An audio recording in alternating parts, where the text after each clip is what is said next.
8:11 de la mañana, muy buenos días, gracias por acompañarnos en Enfoques.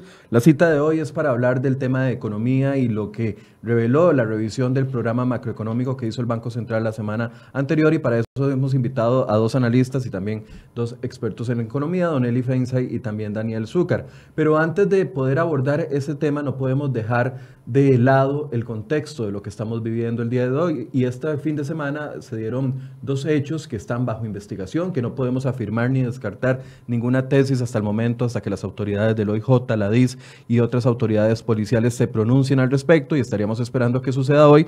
Pero dos hechos que son preocupantes: lo que sucedió en las afueras de Televisora de Costa Rica durante la noche del sábado, la explosión de este tipo de explosivo que se dio colocado por 3 personas, y también un audio que circula de una supuesta maestra a la cual llamamos, nos contestó su esposo, donde incita a algún tipo de violencia. Y es por eso que no quiero iniciar el tema de economía sin darle la oportunidad a Don Eli y también a Daniel de que nos hagan una lectura de lo que ustedes ven y de lo que estamos viendo durante estos últimos días. Voy a pedirle a mi compañero, antes de darle el saludo a ellos, que por favor pongamos, Federico Cruz, que se encarga de toda la producción, por favor pongamos el audio que circula y que está investigando el OIJ de esta supuesta maestra de 5º grado.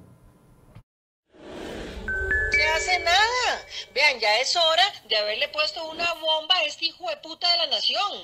Ponerle una bomba a los hijueputas de Canal 7. Y comenzar a meterles miedo, a aplicarles lo mismo que ellos les aplican al pueblo. Que ellos vean que el pueblo se está animando a hacer más cosas. Pero si solamente vivimos hablando, ellos están midiendo hasta dónde se anima el pueblo. Y ya vieron que no se anima a hacer nada. Aparte de hablar y hablar y hablar como viejas de patio, no se anima a hacer nada. Entonces siguen haciendo lo que les da la gana, ¿verdad? Seamos realistas. Aquí, mientras no se animen a sacarlo a balazos de ese hijo de puta casa presidencial, no se va a poder hacer nada. Él no le interesa el país, a él no le interesan los ticos, a él no le interesa nada. Él está por la plata nada más. Lo que están dando chance es, todos nosotros idiotas, es a que haga un buen desfalco y se jale para otro país. Eso es lo que estamos esperando. Don Eli, buenos días, gracias por acompañarnos. Bueno, son dos hechos aislados hasta el momento, no se pueden relacionar, pero son dos hechos que sucedieron el día de ayer, lo conocimos el día de ayer, y que genera múltiples reacciones en redes sociales. ¿Qué opinión le merecen? Bueno, en primer lugar, el rechazo absoluto a todos los métodos de terror y de fuerza para resolver los problemas de una democracia que reconocemos, y yo he sido uno de los más grandes críticos, democracia que le está fallando a la gente, pero que tenemos que buscar las vías del diálogo y de la paz y del respeto mutuo para encontrar esas soluciones. Si yo en mi vida aplico un principio: si algo no me gusta, no lo veo, no lo uso, no lo divulgo. Entonces hay un medio de comunicación que a mí no me gusta, simplemente no lo veo, no voy y le pongo una bomba enfrente, ¿verdad? Y me parece que recurrir a esto es un intento probablemente concertado y coordinado de empezar a acallar a los periodistas, de empezar a coartar la libertad de expresión. Y si a esto le agregamos lo que dice esta supuesta maestra, pues empezamos a ver que hay grupos interesados y personas interesadas en este país en provocar un caos. La parte que no se oyó ahora en la introducción del audio de esta maestra, que ojalá lo podamos pasar ahora después, donde ella dice que ella está educando a sus alumnos para que sean, como ella, revolucionarios, irreverentes, insolentes, malcriados y proponentes de la violencia. Y eso es lo que estamos haciendo en el sistema educativo público del país, ¿verdad? Y me parece que es gravísimo. Esto no puede ser tolerado bajo ninguna circunstancia. Las autoridades tienen que investigarlo y tomar las medidas del caso dentro del cauce de la ley. Daniel, buenos días. Michael, muy buenos días, Eli. Y como te dije previo a empezar Enfoques, Michael, esto es un tema que lamentablemente ya yo viví. O sea, y yo sí puedo venir aquí a contarles la historia que yo viví. Y lo digo en mayúsculas porque lo viví, valga la redundancia, 3 veces lo estoy diciendo. Vi en Venezuela cómo empezaron a coartarle la libertad de expresión a los periodistas, a amenazar a los periodistas. Así empezaron con Radio Caracas Televisión, así empezaron con Globovisión, así empezaron con Televen, así empezaron con El Universal, que era un periódico de más de 100 años de circulación nacional, haciendo, digamos, una comparación con La Nación acá en Costa Rica. Y así fue que hicieron y así fue que terminaron haciendo una mordaza a todos los medios de comunicación, porque el gobierno, digamos, de turno, en este caso el gobierno chavista, bajo una ideología muy similar a la de la profesora. Por eso es que empiezo no puedo decir que son aislados, pero sí me dan un entender algo que yo viví. Sí, la gente empezó a escuchar audios, empezó a escuchar rumores, empezó a escuchar cosas que no tienen ningún sustento, pero como la gente está tan vulnerable, hoy en día le cree más a algo así que cuando viene un medio de comunicación tan serio como CR Hoy y como todos sus compañeros en la arena de medios de comunicación y los empiezan a tachar. Eso es algo que es orquestado, es algo que ya tiene una receta y sencillamente ya se sabe el final que va a tener si siguen en esta misma línea. Lo que hay que hacer es, por supuesto, repudiarlo, por supuesto, señalarlo y, por supuesto, no investigarlo, ir a erradicarlo. Este tipo de células son igual de dañinas como una célula terrorista que puede haber en Medio Oriente o puede estar infiltrada en Europa, es lo mismo. Porque al final lo que hace es una desestabilización social que hace que mucha gente hoy, cuando tenga que ir a Televisora de Costa Rica, porque es donde hoy ocurrió el hecho, la gente tenga que pensarlo. Y hay algunos chicos que trabajan ahí que seguramente se pueden decir, tengo miedo, porque es normal que uno tenga miedo. Eso es lo que me preocupa y no quiero que pase en Costa Rica. Ahora, a mí me surge una pregunta que me preocupa y es el hecho que cuando sucedió lo del aparente explosivo en aquella manifestación de pescadores en Casa Presidencial, mucha gente salió y dijo, bueno, eso es una estrategia de gobierno para distraer la atención. Cada vez que hablamos acá de relación prensa-gobierno se nos acusa de estar a favor de gobierno. Cuando sucede la semana anterior la situación en la Asamblea Legislativa, donde otro explosivo cae cerca de la oficina de la diputada Zoila Rosa Bolio, no, esto es un intento de distraer la atención. Y así es como la lectura generalizada que uno ve. ¿Debe o no preocuparnos este tipo de situaciones y actos seguidos, don Eli? No, por supuesto que debe preocuparnos todo acto de violencia. A mí no deja de llamarme la atención que la gente piensa que este es un gobierno absolutamente incompetente, absolutamente incapaz de hacer cosas, pero de pronto resulta que es el más competente y el más capaz para hacer este tipo de atentados y echarle la culpa a alguien más. Me parece que ese pensamiento no está basado en la realidad, ¿verdad? Pretender que el gobierno es el que está haciendo este tipo de cosas no tiene asidero en la realidad y me parece que no debemos irnos por ahí en la discusión. Yo creo que hay una enorme mayoría de la ciudadanía costarricense, independientemente de por quién haya votado, independientemente de sus preferencias políticas, que entiende que esto es un intento de desestabilización que proviene de otras fuentes, que no proviene de Zapote, y esto hay que repudiarlo con absolutamente toda la fuerza de nuestros argumentos y de la ley y de la policía, ¿verdad? No podemos simplemente desestimar esto como han dicho, por ejemplo, cuando fue lo de la diputada Zoila Rosa Bolio. Bueno, fue una bombeta. Ahora yo ya también he oído a gente decir que lo de Televisora de Costa Rica fue una bombeta. No fue una bombeta. En Televisora de Costa Rica pusieron un extinguidor, que es un aparato metálico sometido a extrema presión, y le pusieron algún explosivo. Por lo menos lo que se veía en las imágenes de la televisión son restos de un extinguidor, ¿verdad? Y esto es un aparato, podrá ser muy casero, pero con una capacidad de provocar un daño enorme. Ojo, rompió vidrios que estaban blindados. Rompió vidrios blindados y ojo, por lo que se ve en la imagen, que pusieron el aparato, el explosivo, a 3 o 4 metros del vidrio. No fue que se lo pusieron a la pura par de la ventana. Una persona hubiera ido caminando por ahí y probablemente se le hubieran incrustado, ¿cómo se dice?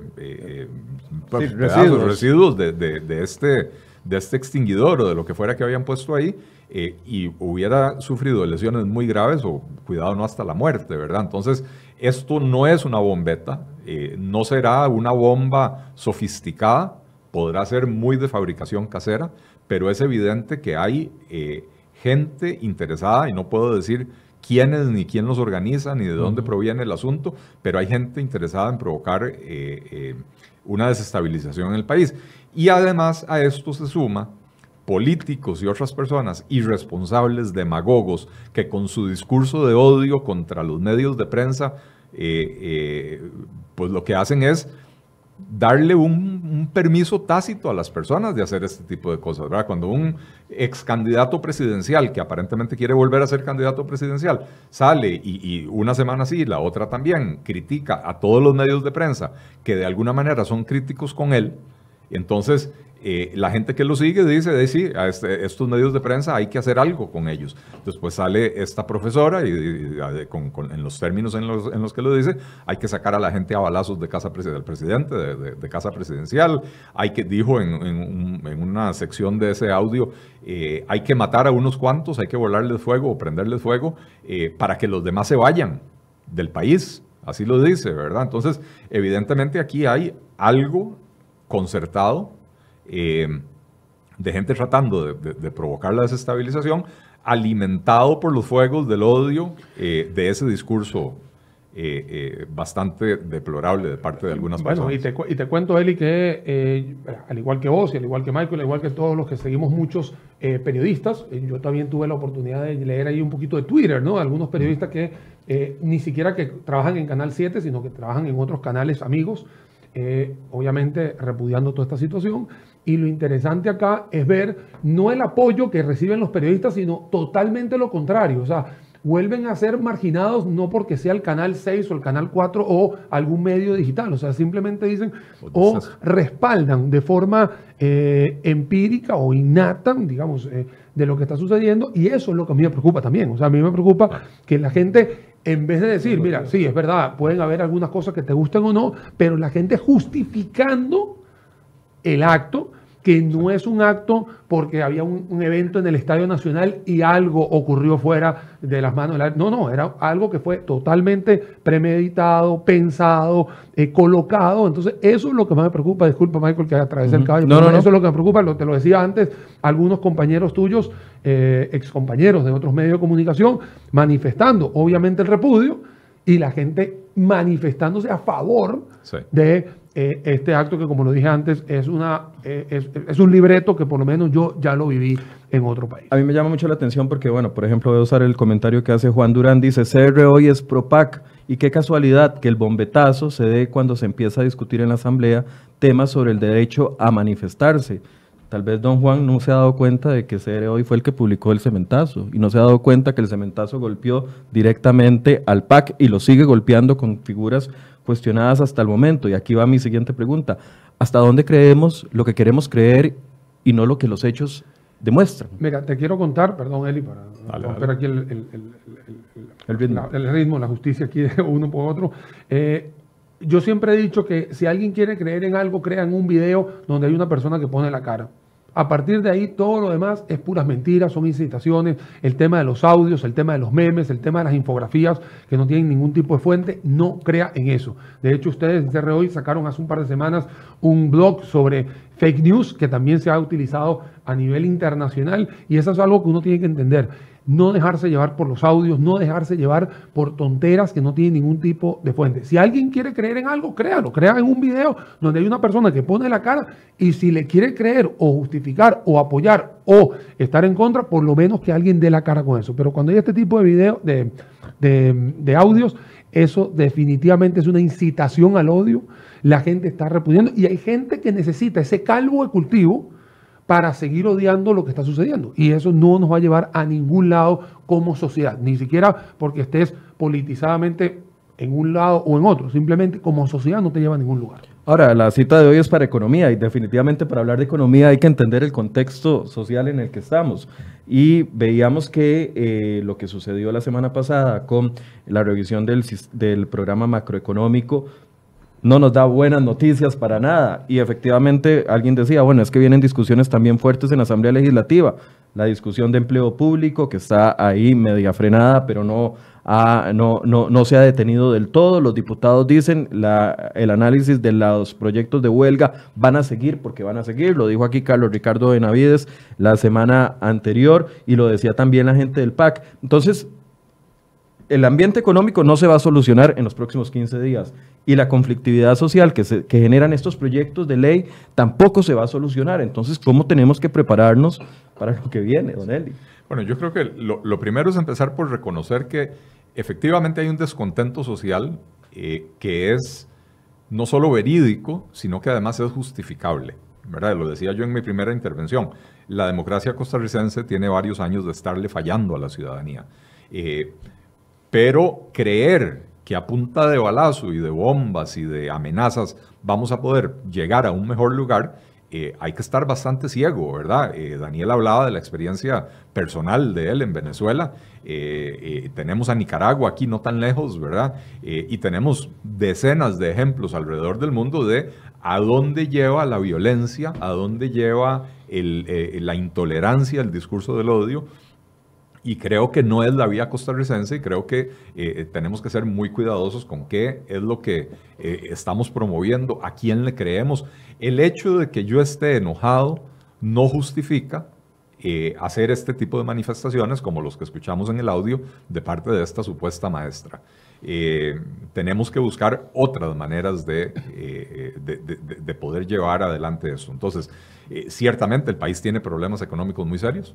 El gobierno, lamentablemente, no tiene rumbo definido, no solo en materia económica, en términos generales, la gente siente que el gobierno no tiene un rumbo claro y es el momento de que se definan para dónde van y digan claramente, y va a haber gente en contra y va a haber gente a favor, pero siempre ha sido así en todos los gobiernos. Cuando llega el presidente de la República o la presidenta de la República con su programa de gobierno y dice, esta es la ruta, este es el rumbo y hacia allá vamos.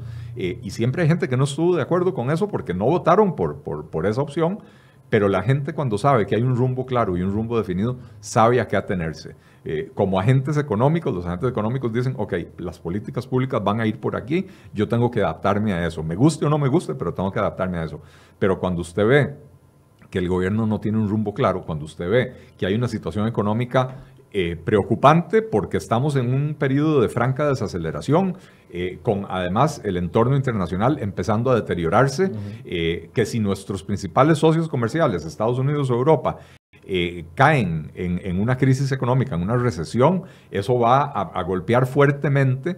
Porque recordemos que el país tiene básicamente dos economías. Una economía doméstica que está estancada, o ya incluso contrayéndose, y una economía externa que también viene desacelerándose. Y entonces en el momento en que los mercados de los productos que nosotros exportamos se contraigan, va a sufrir también esa otra parte un poco más dinámica de la economía. Entonces es importantísimo que el gobierno defina un rumbo y diga, vamos para acá, vamos en esta dirección, y empezamos a trabajar, a generar confianza y a promover medidas que faciliten la reactivación de la economía. Ahora, la semana pasada hace la revisión el Banco Central y nos pega el balde de agua fría. Él y yo lo conversábamos el lunes antes de que saliera la conferencia del Banco Central y en la tarde lo confirmamos. 3.2, que era la proyección de crecimiento para el país durante el 2019, y ahora con la revisión se dice que va a ser 2.2% del PIB. ¿Qué significa eso, Daniel, en la economía de la casa, en la economía del hogar, en la afectación directa a la gente? Bueno, primero tenemos que entender cómo se define el Producto Interno Bruto de un país, porque mucha gente cree que si 2.2 es una velocidad en la cual muchos de los analistas dijimos que es muy optimista para todo lo que dijo Rodrigo, porque se tiró 45 minutos diciendo que todo el entorno estaba malo y de repente nos dice que es 2.2, creo que el balde de agua fría fue por lo positivo que lo dio y no por lo negativo que puede ser esta economía, que seguramente no llegue ni a 2% el 31 de diciembre. Es decir, 2.2 todavía está optimista, según usted. No, y me parece optimista después, vuelvo a repetir, después de todo lo que él dijo, no lo que dije yo, no lo que dijo él, lo que él dijo. Pero no solo después de lo que él dijo, es que las principales, los institutos de investigación académicos de las universidades estatales, de la Universidad de Costa Rica y la Universidad Nacional, que nadie puede acusar de ser antigobernistas, ¿verdad? Están proyectando crecimientos en el orden del 1,9 o 2%. Y las principales firmas de consultoría económica independientes del país también están proyectando crecimientos en el orden del 2%. Entonces, claro, lo que dice Rodrigo Cubero, como dice Daniel, da una explicación de 45 minutos de por qué la situación empeoró con respecto a enero, ¿verdad? Por qué las proyecciones disminuyen con respecto a enero y pinta un panorama bastante negativo, tanto en lo externo como en lo interno, ¿verdad? Y entonces sí, ese 2.2 se parece un poquito es más, se parece al 3.2 al principio, que tampoco tenía un sustento porque al final estaba basado en una gran colocación de eurobonos y multilaterales que ni se habían aprobado en ese momento. Que ni se habían aprobado ni se sabían cuándo iban a entrar. Entonces, pero es que además, ¿quién le dijo a este país y quién le dijo a los principales economistas de este país que endeudarse es una medida de reactivación económica? Bueno, esa es la otra cosa que nadie ha podido decirles a ellos. Pero bueno, al final la pregunta es, esta sumatoria es la sumatoria de todas las facturas que usted hace aquí en Costa Rica. Usted agarra todas las facturas de todos los sectores y se da cuenta cuánto va a crecer con el año pasado y esto. Esto no quiere decir que todos los sectores crecen igual o que todos se comportan igual. Si usted tiene todos los sectores positivos, obviamente eso va a dar un número todavía mucho más alegre, pero tiene 3 sectores, que bien lo dijo Rodrigo, bien lo está diciendo el plan, que la parte del sector construcción, donde existe una subejecución, que prácticamente está en un menos 8%, tienes un comercio que prácticamente está en 0, y tienes un sector agropecuario que también está bastante golpeado, cosa que también ustedes sacaron acá en crhoy.com. ¿Qué está sucediendo? Que las personas que están en esos 3 sectores, que es una gran cantidad de personas, porque el sector comercio tiene una gran cantidad de personas integradas a ese sector, es donde vamos a estar viendo que no va a haber un crecimiento ni siquiera conservador, prácticamente del 0%. Me preguntaste, Michael, ¿qué significa este 2,2%? Vuelvo a repetir, es la sumatoria de todos los sectores. Pero una persona que está a pie, el ciudadano a pie, que está ligado al tema del comercio, todos nosotros, cuando salimos aquí, vamos y compramos algo en la pulpería, supermercado, etcétera, ahí lo que vamos a sentir es un movimiento de 0%. Eso quiere decir que vamos a estar igual que el año pasado. Dice Alan Barahona, me gustaría que me aclaren o que aclaren que no estamos en recesión, pero sí en desaceleración. No es que una es consecuencia de la otra. Pregunta, ¿cuánto falta para que el gobierno entienda la grave recesión que se acerca? Bueno, la grave recesión, primero, usted para determinar una recesión tiene que tener 2 trimestres en negativo. Esa es la definición teórica de una recesión. Usted puede tener un trimestre negativo y puede ser que el trimestre siguiente ya tenga algo en 0 o en positivo. Entonces ahí definitivamente fue algo que se desaceleró. Desacelerar significa bajar la velocidad, pero no dejar de ir hacia adelante. Y una recesión es meter reversa y empezar a echar para atrás los números. Sí, el gobierno tiene que estar muy de la mano en algo que yo he dicho varias veces y lo voy a seguir diciendo. Aquí la comunicación ha sido paupérrima, tétrica, no existe, y eso también ha cascadeado en una ciencia social que es la economía, en la cual no tenemos un rumbo definido, como bien lo dijo Eli. Acabamos de pasar el mes de la reactivación económica. Eli, no sé qué se reactivó en ese mes. Yo la verdad peco por decir no sé. Pero pasó todo junio y no sé qué se reactivó. Ya estamos prácticamente a 29 de julio y estoy esperando las decisiones de reactivación económica y lamentablemente entre estos feriados, gritos y bombetas y todo, se nos está yendo el ojo por otros lados, donde en realidad el foco que debería estar este gobierno hoy en día es ver cómo va a cascadear esa confianza que se necesita tanto en el consumidor a través de decisiones que se puedan tomar de una vez, porque no es tomarlas en el 2020, es tomarlas ya, mencionarlas y en vez de gastar ese montón de dinero haciendo publicidad, que por ahí está la amenaza que se va a gastar, haga por favor una toma de decisiones de 10 o 15 decisiones estructurales para que usted pueda tener un poquito de credibilidad. Si no, vamos a seguir hablando y hablando y hablando y nunca vamos a llegar a nada. Don Eli, desde su perspectiva, ¿qué significa ese 2.2 de crecimiento en en lo que estábamos esperando. Todos tenemos una expectativa de que baje el endeudamiento de los hogares, tenemos una expectativa de que aumente o que baje el desempleo, pero con este crecimiento es difícil, ¿o no? Con un crecimiento del 2%, yo no quiero hablar del 2,2%, con un crecimiento del 2% y del 2,2% también, y del 2,4% o del 2,5% también, no le alcanza. Que proyecta para el 2020. Bueno, con esos crecimientos no le alcanza a Costa Rica para disminuir el desempleo, para disminuir la pobreza. De hecho, tenemos 25 o 30 años con la pobreza estancada en el orden del 20%. Y tenemos ya más de 5 o 6 años con el desempleo rondando el 10% y ahora incluso superando el 10%, lo cual es una cifra escandalosa, ¿verdad? Ahora, veníamos de años en los que el crecimiento económico era en promedio 4,5%, ¿verdad? Después, en los últimos tiempos, la economía se ha desacelerado y ha venido creciendo a ritmos del 3, 3,2, 2,8. Si al 4,5% no habíamos logrado erradicar la pobreza, al 2 o 2,2%, mucho menos lo vamos a lograr, ¿verdad? Entonces, la posibilidad de que la gente mejore sus ingresos para que pueda disminuir su endeudamiento, eso no está en el horizonte. La probabilidad de que se creen cantidades importantes de empleo y sobre todo de empleo accesible a la gente que está desempleada, tampoco se ve en el horizonte. Decía Daniel del famoso mes de la reactivación económica. Algo que yo le he venido pidiendo al gobierno desde junio del año pasado, del 2018, ¿verdad? Cuando les dije en una publicación, si mayo fue el mes de las medidas de control del gasto, porque recordemos que en mayo del 2018 anunciaron 30 y pico medidas de control del gasto, junio debería ser el mes de la reactivación económica y anunciar cuáles son las medidas que van a tomar para eso. Bueno, les tomó todo un año, hasta junio del 2019, agarrar y anunciar el mes de la reactivación económica. Pero aparte de anunciar que algunas empresas de zona franca iban a contratar a más gente, cosa en la que el gobierno no jugó ningún papel, porque no me voy a cansar de explicar y de insistir. Las empresas de zona franca no venden en el mercado costarricense, venden en mercados internacionales. Y su contratación depende de lo que está pasando en los otros mercados, no de lo que está pasando aquí. La economía de Costa Rica puede estar mal, que si los mercados destino de las zonas francas están creciendo vigorosamente, las zonas francas de Costa Rica van a contratar más gente.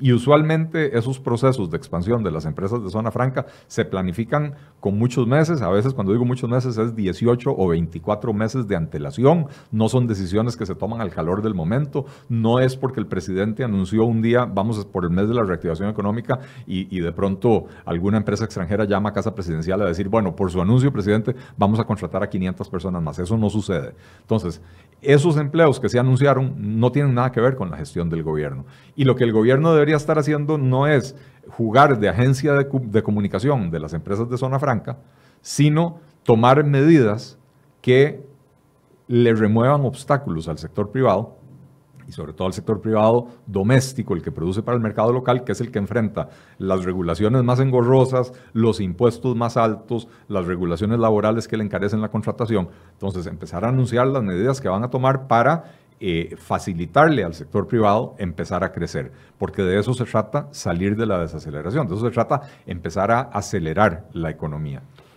Bueno, hay algo importante, como siempre hemos dicho, Michael, Eli, que si una empresa no factura, ¿no? Y eso significa una empresa del sector productivo no factura, no produce, lamentablemente no van a haber tributos. Y si no hay tributos, viene todo el tema de quién es primero, el huevo o la gallina, ¿no? O sea, así de sencillo.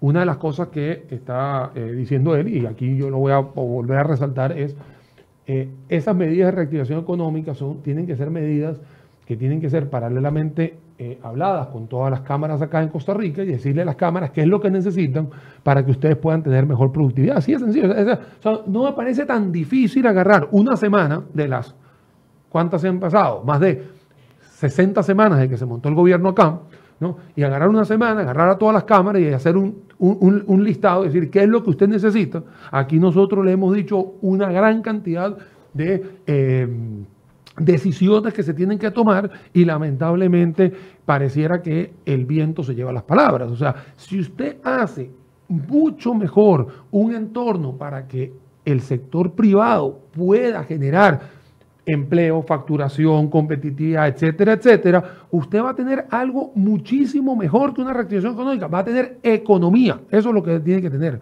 Porque en realidad usted lo que tiene que tomar son decisiones para que la gente que está allá afuera tenga un mejor entorno. ¿Cuáles son los problemas? Bueno, si hay un problema de tributario, porque no hay forma de declarar los tributos, bueno, mejor esa parte. No hay una parte para mejorar la competitividad porque tienes una gran cantidad de sectores productivos que están protegidos. Bueno, quitemos esos sectores. O sea, tienes que ir haciendo tantas cosas para que los inversionistas digan, vale la pena seguir invirtiendo en Costa Rica para el mercado doméstico, porque bien lo acaba de decir Eli, yo casualmente en las 2 semanas atrás tuve que dar 3 conferencias en 3 empresas en zonas francas, y las 3 zonas francas, las 3 empresas en zonas francas dicen, para los próximos 6 meses nosotros necesitamos más de 500 empleados, así de sencillo, cada una, más de 500 empleados. Yo le digo, ¿por qué? Bueno, porque se han ganado licitaciones a nivel internacional y se necesitan los empleados, pero ¿cuáles? Bueno, ahí hay un tema de un perfil que es mucho más, claro, mucho más estratégico, mucho más preparado para esa gente que dice que el título no vale, el título sí vale, hay que seguir capacitándose. Y es verdad, hay otro sector que está muy vulnerable en estos momentos, en el cual el gobierno tiene que acercarse a esos sectores primarios y secundarios y decirle, hey, ¿qué es lo que sucede con ustedes para que esas personas que no van a poder entrar a la zona franca porque no tienen esas habilidades, capacidades, etcétera, qué le podemos hacer? Pareciera sencillo, pero se tiene más de un año diciendo esto y son diferentes módulos que se han hablado de esto. No es Eli Feinstein, no es Daniel Suchard, no es Michael Soto, son una gran cantidad de analistas que hemos pasado por aquí y prácticamente todos convergemos en lo mismo. Ok, entonces con un crecimiento del 2.2 o 2.6 como se proyecta el Banco Central para el próximo 2020, no vamos a impactar importantemente el desempleo y no vamos a impactar importantemente la reactivación de la economía. ¿Correcto? Correcto, y no solo eso, sino que el propio Banco Central admite en sus proyecciones que el déficit fiscal va a ser peor, tanto este año como el próximo, de lo que se había proyectado con la reforma fiscal. O sea que aún, y Daniel estaba apuntando hacia eso, aún con el aumento de impuestos que ya se aprobó, la recaudación no va a crecer lo que ellos habían proyectado porque la economía no está creciendo lo que ellos habían proyectado. Ahora, uno de los factores de que la economía no crezca es el alto endeudamiento de los hogares. A ver, el alto endeudamiento de los hogares probablemente ayudó en otro momento a meterle un acelerón a la economía, ¿verdad? Porque se fomentó un nivel de consumo sostenido por crédito que habrá ayudado en su momento a meterle ahí un puntico al crecimiento del PIB, ¿verdad? El problema ahora es que las medidas que está tomando el gobierno o el Banco Central, la CONACYF, de facilitar el crédito, de incluso relajar las regulaciones en cuanto a la morosidad bancaria, que es peligrosísimo de hacer, ¿verdad? 63,000 abonados, usuarios costarricenses recibirían ese beneficio, con tarjetas de crédito específicamente. Lo que pasa, Michael, es que lo que nadie ha considerado es que las regulaciones no pueden ser retroactivas. Las leyes no son retroactivas en Costa Rica. Entonces, usted puede fomentar una bajada de las tasas de interés. O, como dicen algunos diputados que quieren aprobar un proyecto de ley contra la usura para ponerle un tope máximo a las tasas de interés. Eso no va a beneficiar a nadie de los que ya están endeudados. Eso sí, no va a beneficiar a nadie porque los topes de tasa de interés no funcionan y está demostrado en muchos países del mundo que lo han aplicado. Pero si se llega a aprobar y la tasa máxima de interés de las tarjetas de crédito pasa de 40 y resto, 60% a 25%, eso no va a beneficiar a ninguno de los actuales deudores de las tarjetas de crédito, que tienen deudas con contratos que ya firmaron y que no se pueden modificar retroactivamente. Entonces eso no le va a aliviar la situación a los actuales deudores. Lo que podría hacer es fomentar que otra gente que todavía no está tan endeudada llegue a los mismos niveles de endeudamiento donde las familias costarricenses están en serios problemas por ese nivel de endeudamiento. Pero no solo las familias costarricenses y el gobierno central están en serios problemas por su nivel de endeudamiento. Entonces, por eso es que yo cuestiono tanto este énfasis que le ha dado el gobierno a promover mayor endeudamiento de las familias y mayor endeudamiento del gobierno central cuando ya estamos en niveles que no son sanos para la economía, ni para la economía familiar, ni para la economía del país. De manera que no, por ahí no va a venir un alivio para la gente, no nos engañemos. Si usted tiene una deuda hoy contraída con una tarjeta de crédito al 40%, al 48%, usted tiene un contrato que usted firmó. Y entonces no le pueden modificar ese contrato retroactivamente. Si usted mañana va a adquirir una nueva deuda, entra con las nuevas regulaciones. Pero no va a aliviarle la situación a nadie. Por eso, entonces, el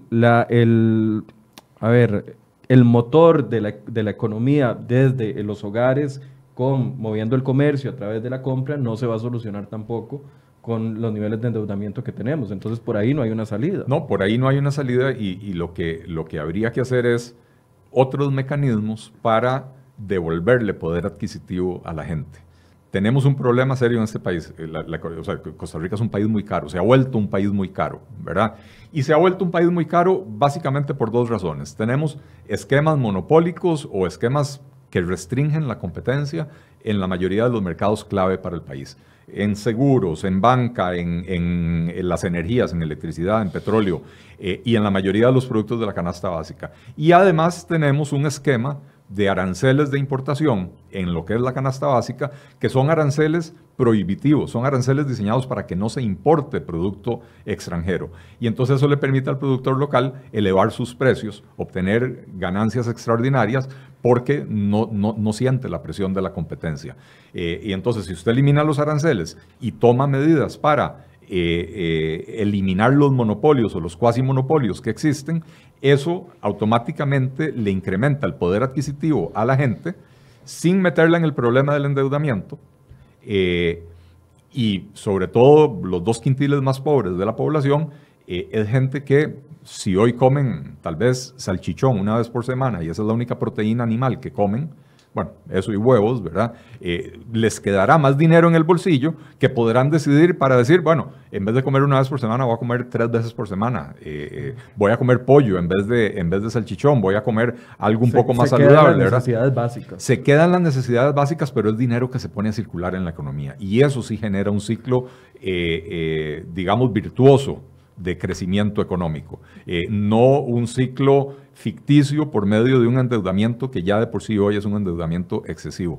Mira, te voy a contar, Michael, y para ponerle una etiqueta así clara, usted puede ir a un Super 99 o un país que son supermercados muy fuertes en Panamá y Nicaragua, y usted puede encontrar el mismo producto que usted acá consigue en los anaqueles costarricenses, hecho en Costa Rica, y hasta el 50% más barato. O el tema de la gasolina. No, y te estoy hablando de un producto hecho en Costa Rica, porque por lo menos la gasolina es algo importado que tiene una ley dentro de la misma venta de la gasolina, etcétera, etcétera. Pero un producto que está hecho aquí, acá, que lo hiciste aquí con mano de obra costarricense, pagando todas las cargas sociales costarricenses, el producto no creo que esté puesto en Panamá o esté puesto en Nicaragua de forma recurrente por ser algo estratégico, no creo. Va a estar ganando dinero. Y allá está el 50%. O sea, eso te da a entender rápidamente lo que puso Elia acá, es que si yo agarro un producto, está el 50% más barato, porque ya lo tienes en otros países, ¿no? No es que no existe, ya lo tienes en otros países, ese 50% tú puedes decir, o compro el doble de este producto, ¿no? Como más. O sencillamente ese pedacito, ese 50% más, lo destinas a otro gasto que podría darse una reactivación en la economía de forma implícita. ¿Por qué? Porque va a haber más dinero en el bolsillo, sencillamente porque agarraste un producto y lo pusiste a un precio justo. No un precio fijo, un precio justo. ¿Justo con qué? Con lo que está sucediendo y obviamente tiene que ver con los aranceles de importación, etcétera, etcétera. Hoy, te cuento, para contarles aquí a todo el mundo, ayer yo tuve la oportunidad de ir a un supermercado donde hay una gran cantidad de marcas privadas, propias, ¿no? Y yo agarré y hay productos que yo en realidad no necesito que tengan mucha calidad, sino simplemente el producto es el mismo y me cuesta 50% más barato. Así de sencillo. ¿Eso qué significa? Que va a haber un impulso de competitividad para las empresas bien posicionadas contra estos productos que sí se pueden ir importando, que no tienen este arancel que estamos hablando él y yo, y ahí la gente va a tener que ver cómo ajusta los precios, así de sencillo. Bueno, eso mismo es lo que va a suceder si uno agarra estos productos, ya sea la canasta básica, energías, combustibles, etcétera, si se pueden empezar a ajustar a la realidad que necesita Costa Rica. ¿Por qué no se hace? Bueno, porque obviamente en la mesa hay una gran cantidad de intereses y como esto a veces en la Asamblea Legislativa es algo a la carta, ¿no? Le tienen que preguntar a los 57 qué necesita para aprobar algo. Eso es el tema de la burocracia que todos estamos viendo casi que todos los días y nos mata. Hablemos de la desconfianza en el gobierno, porque ese es otro de los factores que, según algunas cámaras, cuando ha estado aquí la UCAEP, cuando estuvo la Cámara de Comercio, han dicho de que el aprovechar la reducción del encaje mínimo legal no se dio de inmediato porque todavía existe un ambiente de desconfianza en lo que puede suceder, y aquí es donde incluyen también algunos otros factores como los factores sociales. ¿Qué peso tiene el factor desconfianza o confianza en una salida del hueco en el que estamos? Mira, sé que nos quedan pocos minutos, así que voy a hacer lo más rápido posible. La confianza se cascadea a través del ejemplo. Si usted ve en su casa un papá, una mamá, un abuelo, una abuela que está haciendo cosas bien, que las está haciendo por el camino que es y que le está cascadeando una comunicación correcta, usted se infecta positivamente de eso. Hoy en día nosotros lo que estamos viendo de parte del gobierno es que ningún ministro o ningún ministerio o ningún asambleísta está a favor de todo lo que está sucediendo con el gobierno. Si usted eligió a este gobierno, por lo menos si usted integra a ese grupo, por lo menos sea consecuente con lo que está sucediendo. ¿Qué estamos viendo? Todos los días pasan cosas diametralmente opuestas dentro del gobierno. No se toman decisiones, cuando se toma una sale el otro. Aquí tenemos el tema de la regla fiscal, donde ahorita la caja dice que no lo va a atender, que la universidad tampoco lo va a atender, que el ministro acá, el ministerio allá. Y entonces uno dice, ya va, no se supone que todos son el mismo gobierno. No se supone que todos deberían estar alineados, utilizando la expresión del presidente, en una sola cosa. Ahí nos estamos dando cuenta que el ejemplo no se cascadea o no hay. Entonces, si no hay confianza entre los mismos protagonistas que hay hoy en día, ¿qué se va a esperar de un pueblo que dice, ok, mira, si esto es lo que yo estoy viendo, si yo veo allá arriba un desorden, ¿qué me importa a mí el desorden aquí en mi casa? Y obviamente ese desorden trae incertidumbre, desestabilización, etcétera, que fue exactamente lo que empezamos en la entrevista de hoy. Decía el índice de consumidores cae de 34.8 en febrero a 32.9 en mayo. Eso fue previo a que iniciara la reforma fiscal en el tema del IVA, y 40.7 de los consumidores es pesimista y solamente un 11.2% ve un panorama positivo. Sí, a ver, ciertamente hay un problema de comunicación de parte del gobierno. A mí me parece que el problema es mucho más de fondo que solo de comunicación, ¿verdad? Hay un problema de descoordinación interna, a lo que apuntaba Daniel. O sea, no puede ser que si la política estrella del gobierno es el plan fiscal, y ese plan fiscal contiene capítulos de contención del gasto y regla fiscal, que autoridades nombradas por el presidente de la República, como el presidente ejecutivo de la Caja, salgan en abierta rebelión contra eso. Es que las universidades son, en ese sentido, sí son autónomas. El rector de la universidad no lo nombra el presidente de la República. Entonces, por más repudiable que yo encuentro la actitud de los jerarcas universitarios, el presidente ahí no puede hacer gran cosa.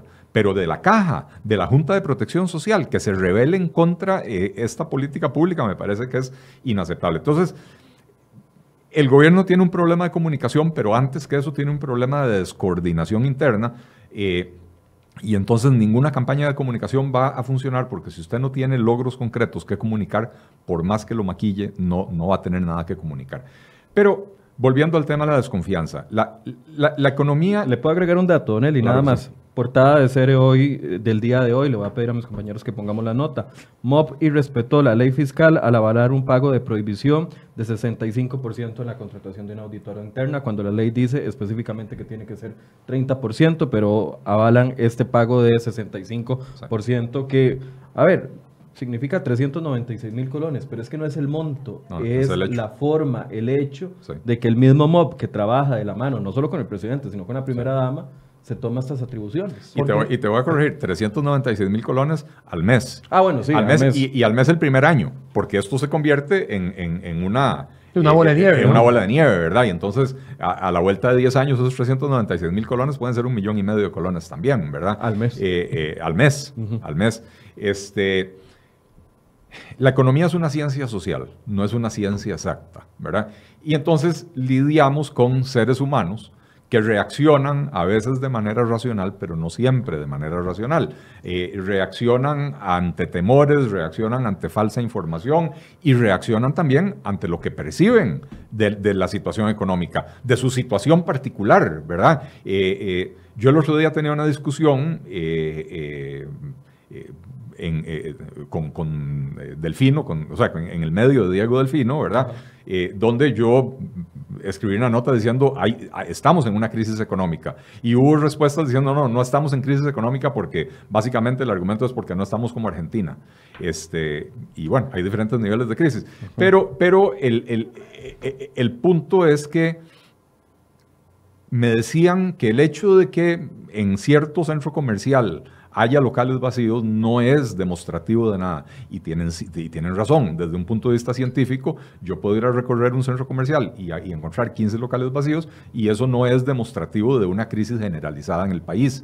Pero a la persona que perdió el empleo, que ve que los locales comerciales están cerrando, que camina por el centro de San José y se da cuenta de que hay una cantidad casi que sin antecedentes de locales vacíos, desocupados, a esa persona usted no la va a convencer de que no tiene una crisis económica. Entonces, sí, hay factores psicológicos o psicosociales que afectan esto. El índice de confianza del consumidor, y también existe un índice de confianza de los empresarios, se diseñan justamente porque a los economistas nos interesa poder llevarle un pulso a los sentimientos de la gente, o sea, sentimientos en el sentido de cómo se sienten con respecto a la economía, porque si usted está pesimista, usted no va a salir a comprar una casa en este momento. Si usted está pesimista, usted va a posponer el cambio del carro a que lleguen mejores tiempos. Si usted está pesimista, usted probablemente teme perder su empleo o ya lo perdió, ¿verdad? Entonces, de la misma manera, si usted es un empresario y está pesimista, usted no va a contratar más personal y usted no va a expandir sus operaciones porque lo que usted pueda producir adicional tiene temor de que no se va a vender en un mercado que está contraído. Y por eso, las medidas de confianza que tiene que proyectar el gobierno, o sea, para generar confianza que tiene que proyectar el gobierno, empiezan por lo que señalaba Daniel. Si la intención es poner en orden las finanzas públicas y si la recaudación no va a crecer lo que el gobierno esperaba que creciera porque la economía está contraída y la ley fiscal tiene 2 capítulos de control del gasto que son bastante significativos, si el gobierno no hace que sus propias entidades cumplan con esa ley, lo que le proyectan al pagador de impuestos es, usted pague más, nosotros vamos a seguir con la fiesta y no hay manera de generar confianza de esa manera, ¿verdad? Entonces, por supuesto, las medidas de simplificación de trámites, que sí, el gobierno ha hecho algo en simplificación de trámites, son muy importantes, generan confianza, pero no generan crecimiento económico, porque si yo no tengo confianza, yo no voy por más fácil que sea ahora inscribir un negocio, no lo voy a inscribir si yo siento que mi producto no se va a vender. Entonces, los bancos pueden tener más crédito disponible, pero si no tengo confianza no voy a ir a adquirir ese crédito. Es que te voy a decir una cosa, es que tú no vas a agarrar un crédito para trabajar para el banco si sabes que lo que vas a hacer es que en vez de crear riqueza, lo que vas a estar es pagándole al banco o comprometiéndote en algo que no vas a poder pagar. Entonces, solamente que lo vas a tener que pagar más barato, pero al final no tienes cómo darle movimiento a la economía. Y vamos a hablar de principios básicos de la economía, y ahí tenemos uno espectacularmente violentado por este gobierno, y es, tenemos un problema de demanda de crédito. O sea, el crédito no está creciendo no porque los bancos no tengan plata. El sábado estaba yo conversando con el gerente o subgerente de la sucursal del Banco Popular de Jacó. Y me dice, sí tenemos plata, pero simple y sencillamente los empresarios que tenían proyectos en trámite han venido cancelándolos, han venido parándolos porque la situación, la economía se ha deteriorado. Y el ciudadano de a pie está muy endeudado. Y el ciudadano de a pie está muy endeudado. No hay dónde poner esa plata. Así es. Entonces, el problema es que no hay demanda, y no hay demanda porque la economía está detenida, y no hay demanda porque los consumidores y los empresarios están pesimistas. ¿Y cuál es la respuesta del gobierno? Tomar medidas para incrementar la oferta. Bajar las tasas de interés o facilitar el endeudamiento de las empresas y de las personas, relajando los requisitos de morosidad, pues son medidas que lo que intentan es incrementar la oferta.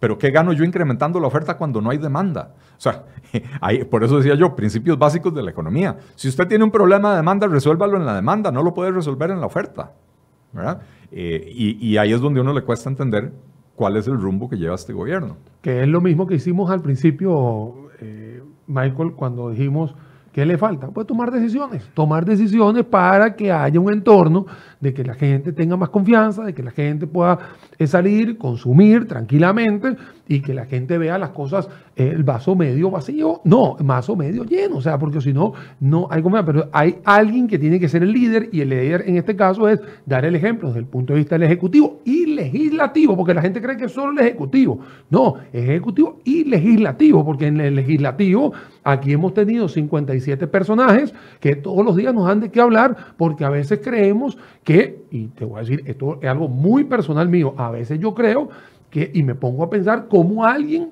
va a solicitar una ley por una cosa tan ridícula que uno diga, no puede ser que se estén perdiendo el tiempo discutiendo cosas de esta índole cuando en realidad se necesitan cosas para reactivar la economía y no estar viendo cómo le meten 15 años presos si alguien hizo algo o si algo tiene que ver con otra cosa. O sea, la parte del foco, la parte del legislativo y la parte del ejecutivo nos está dando una comunicación permeable ¿en qué? En desorden, en desastre, en indecisiones y lamentablemente así es que estamos. Cuando una persona acaban de decir que Nayib Bukele es el presidente mejor evaluado, ¿qué ha hecho él? Absolutamente nada en los últimos 2 meses. Solo tomar decisiones. Es lo único que ha hecho, tomar decisiones. Eso es todo lo que ha hecho. Porque en realidad para que uno vea que las decisiones impacten en realidad en la economía salvadoreña hay que esperar 6 meses todavía. Pero lo único que ha hecho es tomar decisiones. Esto se va, esto se va, esto se hace, esto se hace. Hay mucha gente que está en contra y hay mucha gente que está a favor, como dijo Eli.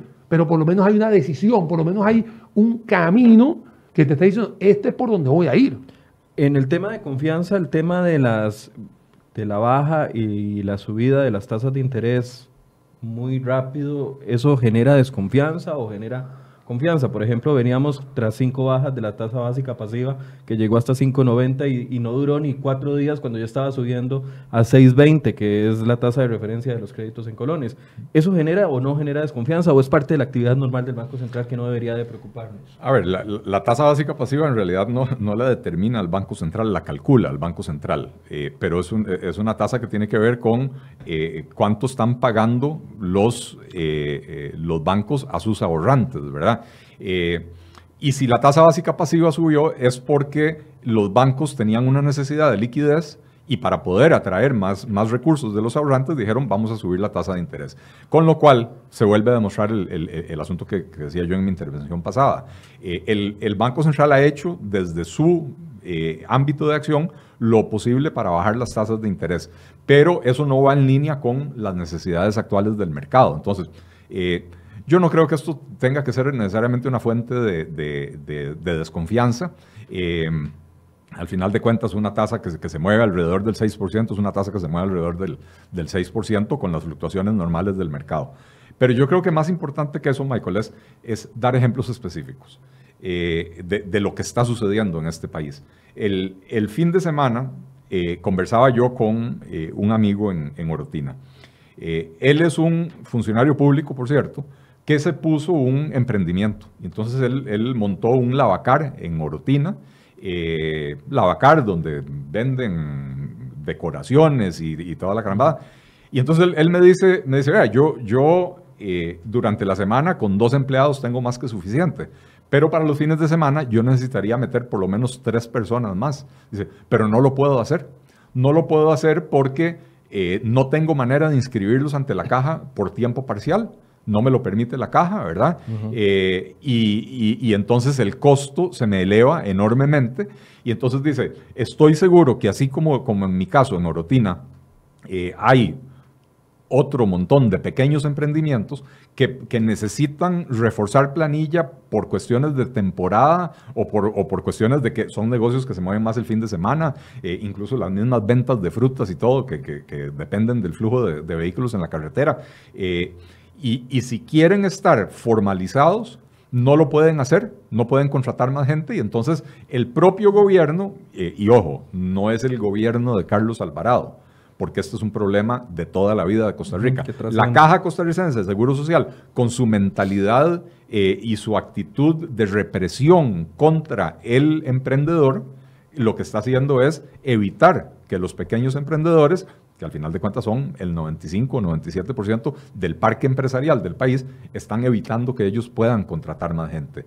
¿Que sería ideal que contraten a la gente a tiempo completo? Sí, sería ideal, pero no son las condiciones de la empresa. Y entonces, si hay gente que está dispuesta a trabajar medio tiempo, y además ese medio tiempo es trabajarlo de viernes a domingo, porque son los días donde tienen mayor demanda, ¿por qué no le permitimos a la gente la flexibilidad de poder trabajar ese medio tiempo de la manera que para el negocio tiene sentido, ¿verdad? Entonces, son las propias políticas públicas las que están aplastando los esfuerzos por generar más empleo en este país. Hablemos del último indicador que teníamos proyectado para conversar hoy, es el tema del tipo de cambio. Los exportadores están pidiendo mayor control sobre el tipo de cambio al Banco Central. Y por otro lado, hoy el periódico La Nación trae una buena nota sobre el tema de la morosidad de los hogares en créditos en dólares. Aquí están... No, aquí están feos por todo lado. Mira, el tipo de cambio es uno de los indicadores más sabrosos de la economía cuando no tienes una economía dolarizada, obviamente, porque ahí tienes un poquito del juego de cuánto va a costar la divisa norteamericana dependiendo de cómo va a estar la necesidad de obtenerla o no. En estos momentos vemos que estacionalmente no hay en la historia que julio y agosto sean meses donde se demande tanto dólar. Luego tenemos una economía que está domésticamente hablando más desacelerada, por lo tanto no se necesita tanta presión de los dólares. Y por supuesto, al bajar el consumo, no necesitas estar comprando productos para reposición. Esas son las tres aristas importantes por las cuales el dólar en estos momentos no está siendo tan necesitado en estos momentos. Y por otro lado, tenemos que ir comentando de que hace un tiempo para acá, las políticas de Banco Central fueron, hace 2 años exactamente, era agarrar a todas las personas que estaban obteniendo ingresos en colones y evitar que sus deudas sean en otra moneda que no sea colones. Entonces, por ahí digamos que pueden ser algunas de las justificaciones de lo que está sucediendo hoy en día. Sí, hoy estamos en 575 y mucha gente dice, Daniel, ¿qué hago? ¿Compro dólares? Sí, bueno, al final el juego del dólar siempre ha sido que a la medida que él se mueve, ya sea para abajo o para arriba, van a haber ganadores o perdedores. Cuando el dólar estuvo en 630, mucha gente en el sector turismo, mucha gente de inversión extranjera y mucha gente en el sector exportador dijo, qué dicha porque me acaban de devaluar 10%, soy más competitivo en el mercado. Ahora estamos al revés. Ahora ha habido una apreciación del 10%, estoy hablándote de números rápidos, ¿no? En realidad la apreciación fue entre... Es más, entre este mismo época del año pasado a hoy ha sido cero. O sea, la devaluación ha sido cero. Si sacamos el número del 29 de julio del año pasado a hoy, ha sido devaluación cero. Hemos estado igual, 575. Pero bueno, entre las fluctuaciones del año hemos tenido una apreciación del más 10 o menos 10, como le queramos llamar. Y por supuesto son estos sectores que antes estaban disfrutando, ahora son los que ven obviamente amenazada su competitividad. ¿Quiénes? El turismo, la inversión extranjera directa y por supuesto el tema de las exportaciones. De hecho, ustedes han cubierto varias notas en temas de exportadores que dicen, bueno, que ojalá que cuando venga esta gran cantidad de dinero a través de los eurobonos y multilaterales, que todavía no sabemos si van a llegar próximamente o dentro de un mes, 2 meses, que por favor sea de forma responsable cuando se integren al mercado cambiario para no tener una fluctuación todavía más hacia la baja y hacer una apreciación del colón mucho más fuerte. Eso obviamente es una tarea que tiene don Rodrigo Cubero que hacer, pero al final hoy en día estamos en una situación donde no existe una demanda alta de dólares porque exactamente el consumo ha bajado bastante. ¿Se prevé una salida salomónica del Banco Central con la llegada de los eurobonos? Es decir, mantener un tipo de cambio promedio y no permitirle que se vaya muy abajo. Bueno, de hecho en la revisión del programa macroeconómico el Banco Central evidencia que lo que pretende hacer con los eurobonos es acumularlos en las reservas internacionales, porque se ve que hay un brinco en reservas internacionales importante y eso básicamente sería un esfuerzo del Banco Central por no inundar aún más el mercado cambiario con dólares que provocaría una bajada adicional del tipo de cambio, ¿verdad? Esto tiene un problema. Y es que las reservas internacionales, al final de cuentas, no le rinden lo suficiente al Banco Central, ¿verdad? Y por el otro lado, si se genera inflación o si se cambian dólares en el mercado, el banco tiene que terminar emitiendo bonos de estabilización monetaria por los cuales paga una tasa de interés más alta que las que recibe por las reservas, y entonces eso le genera pérdidas al Banco Central. Y de hecho se ve en la revisión del programa macroeconómico un leve incremento de las pérdidas del Banco Central con respecto a lo que se había proyectado para este año y para el próximo año. El problema es que tenemos un mercado de dólares que es relativamente pequeño. Si usted revisa las transacciones diarias en el mercado cambiario, en épocas normales se transan entre 6 y 15 millones de dólares al día, que para un país no es nada, ¿verdad? O sea, es que la gente dice, uy, no, 6 millones de dólares es un montón de plata, claro. Si usted vive en una casa de 40 millones de colones, 6 millones de dólares es todo pero para un país es realmente poco. Y todavía cuando hay picos, se va a 20 o 25 millones de dólares transados por día. Bueno, pero resulta que los planes de endeudamiento del gobierno para lo que queda del año incluye 1.500 millones de eurobonos y otros varios cientos de millones de organismos multilaterales. Entonces, vienen más de 2.000 millones de dólares a ingresar. Claro, en total, más de 2.000 millones de dólares a ingresar al mercado costarricense, que si esos dólares se cambian a colones, va a provocar una presión enorme a la baja del tipo de cambio. Y esa baja del tipo de cambio está provocando una pérdida de competitividad en sectores que tradicionalmente han sido dinámicos en Costa Rica, como el exportador y el turístico. Entonces, el otro día mi amigo y colega Denis Meléndez sacó un artículo en La Nación donde él decía, debemos de cerrar el crédito externo, exigirle al gobierno que solo se endeude en el mercado local, aunque sea a tasas obscenas. Recordando la frase que dijo Rocío Aguilar de que los inversionistas estaban pidiendo tasas obscenas, tasas muy elevadas, ¿verdad?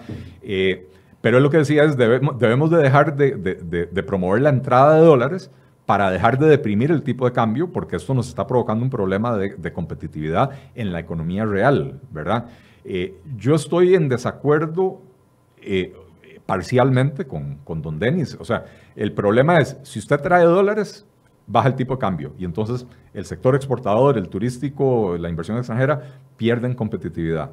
Pero si usted obliga al gobierno a endeudarse solo en el mercado local y eleva las tasas de interés, por un lado, saca del mercado financiero a los productores locales que se endeudan en el mercado financiero, porque si la tasa de interés de pronto pasa del gobierno, de pronto pasa de 6, 6,5% a 9, 10 o 12%, eso hace que cuando uno quiere endeudarse, la tasa de interés va a ser mucho más alta.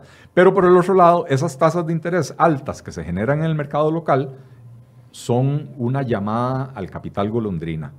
Porque el capital golondrina anda buscando a dónde están los mejores rendimientos. Y un país que empieza a pagar 10, 11, 12%, 9%, llama al capital golondrina. Y entonces vuelve a llenar usted el mercado de dólares. Ya no de deuda externa del gobierno, sino de capital golondrina que se viene para acá. Más volátil. Más volátil.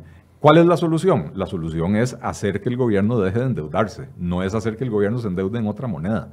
Y la única manera de hacer que el gobierno deje de endeudarse es reducir el gasto público, porque eso es lo que está provocando las necesidades de financiamiento del gobierno. Se incrementaron los ingresos por la vía de los impuestos, pero mientras el gasto público siga descontrolado, entonces sigue el gobierno necesitando acudir a los mercados financieros. Hay que recortar el gasto público. Bien, antes de cerrar y darles un minuto para que hagan una conclusión con respecto a esto, les hemos preparado una pantalla con algunos apuntes sobre la conversación de hoy. Número 1, no hay mucha posibilidad de que las personas mejoren sus ingresos ni que tengan mayor acceso al crédito. Esto con base en la proyección de crecimiento económico para este 2019 y 2020.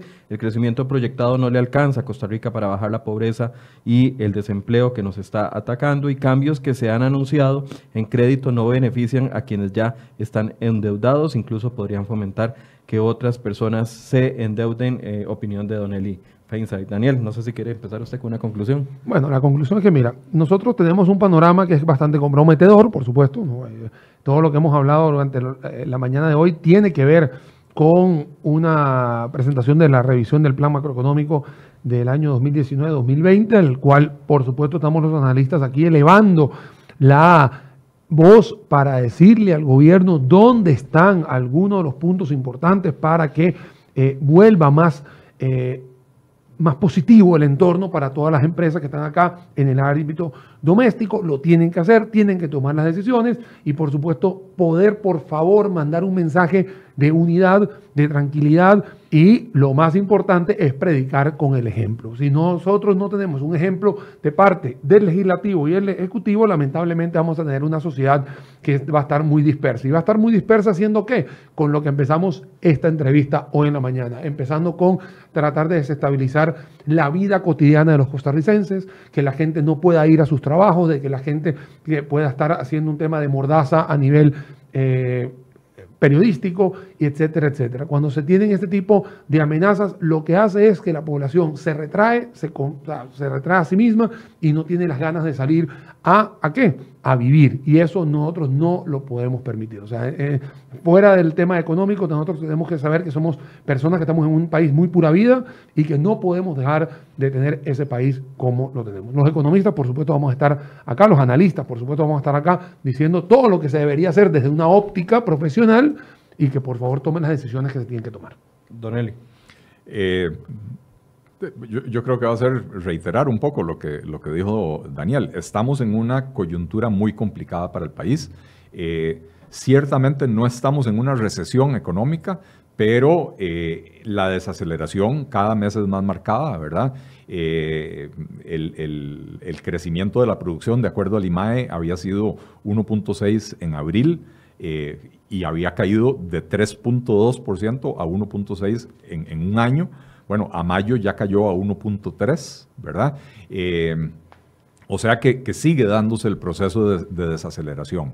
Y podríamos eventualmente caer en una recesión si no se toman las medidas y sobre todo ahora, entendiendo que el entorno internacional se está tornando negativo, menos optimista, es el momento de tomar las medidas para resolver los problemas de la economía costarricense, los problemas estructurales y los problemas coyunturales.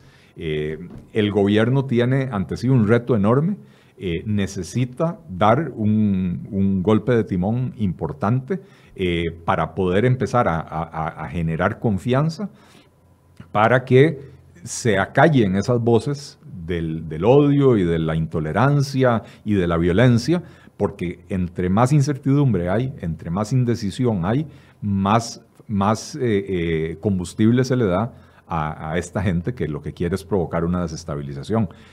Creo que el gobierno tiene que concentrarse, entender claramente cuáles son las funciones que tiene que cumplir para generar el crecimiento económico. De eso hemos hablado en otros programas aquí.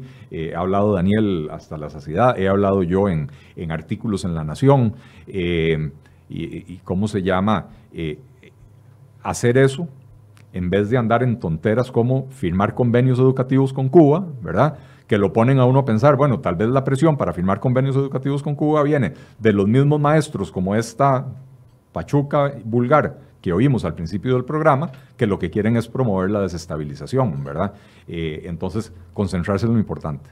Bien, muchas gracias a ambos por este espacio. 9:18, nos pasamos un poquito, pero queríamos abordar todos los temas que habíamos propuesto para el día de hoy en cuanto a la revisión del programa macroeconómico del Banco Central. Les esperamos mañana a partir de las 8 de la mañana con otro programa de Enfoques. Muy buenos días.